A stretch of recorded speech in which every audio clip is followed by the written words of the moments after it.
I have one of these Dewalt Flexvolt batteries here, and it was refusing to charge. It would reach 1 bar and then say it was charged, and nothing would fix that. So I opened it up and I tested all of the cells, which you can do by putting a meter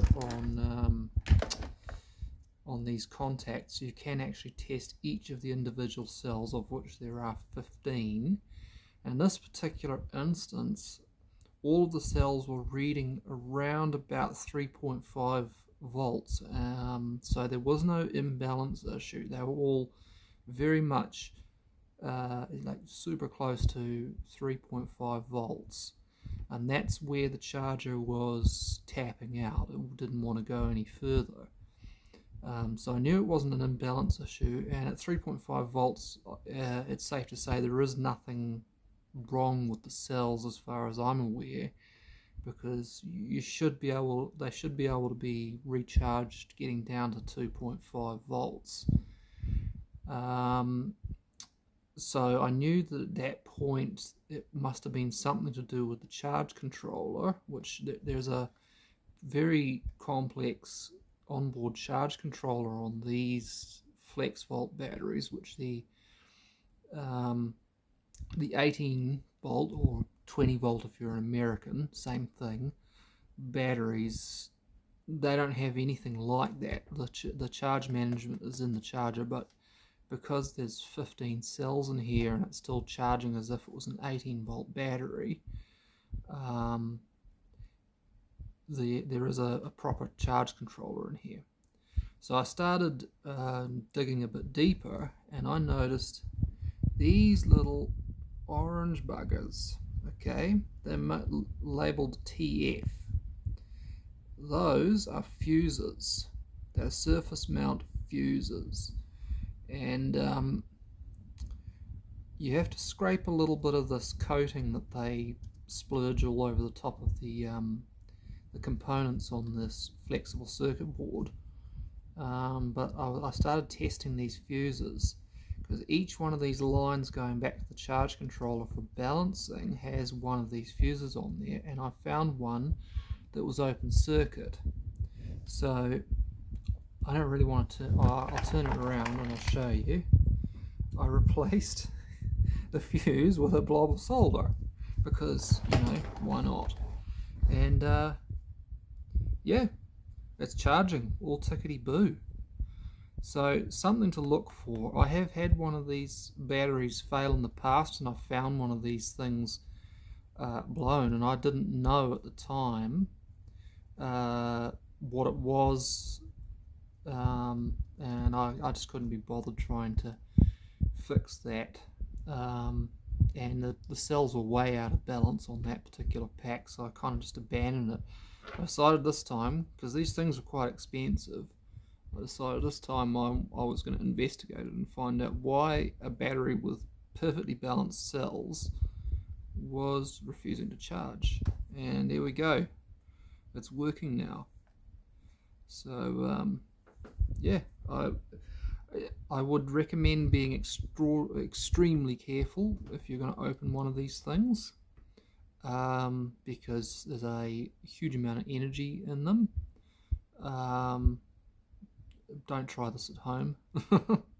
But yeah, if you have a battery that's behaving like that, where it will reach 1 bar and then say it's fully charged, and you can actually, in theory, get an indication of what the status of the cells are, because without taking it apart, if you shove your meter leads in, there are 4 other connections labeled C1, C2, C3 and C4.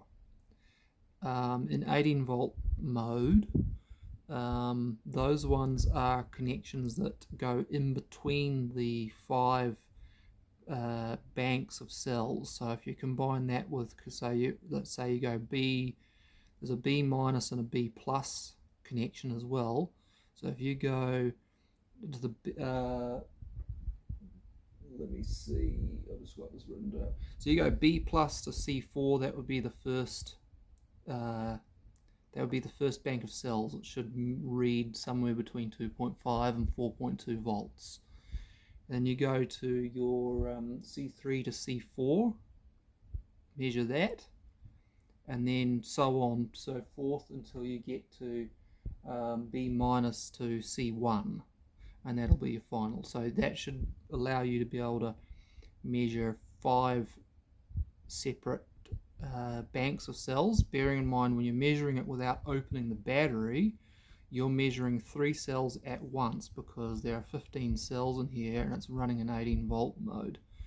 So it won't give you a complete indication of the status of each individual cell. You have to take the thing apart in order to do that. The sides just come off, 4 screws each side. The sides just pop off, and that's about as deep into the battery as I would recommend getting, because they're really not designed to be taken apart. But you should be able to put your leads on these contacts, and with a bit of mucking around you should be able to measure each individual cell. But yeah, if the cells look all good, start checking these little orange things labeled TF, which TF means it's a slow blow 500 milliamp fuse, and that I believe is for the active balancing. So yeah, I hope that helps somebody. I will just say that these batteries are ridiculously overcomplicated, unnecessarily so. Like, it's just, and really, in my opinion, they're designed to fail, and they do fail quite often. I've seen a lot of these Flexvolt batteries die, and I've got 18 volt, like 4 amp hour batteries, Dewalt ones, from 2012 and 2013 that are still going hard, no problems, and it's not like they've been used lightly. They've been really abused, and they just keep going, no problems. So, and I'm sure anybody who's been running Dewalt gear for a lot of years should can concur with that. You know, that the old batteries are pretty reliable, but these new Flexvolt ones, complexity is the enemy of reliability. So yeah, they're a nightmare. But in this particular case, this one lives to see another day. Another day of getting abused on the building site.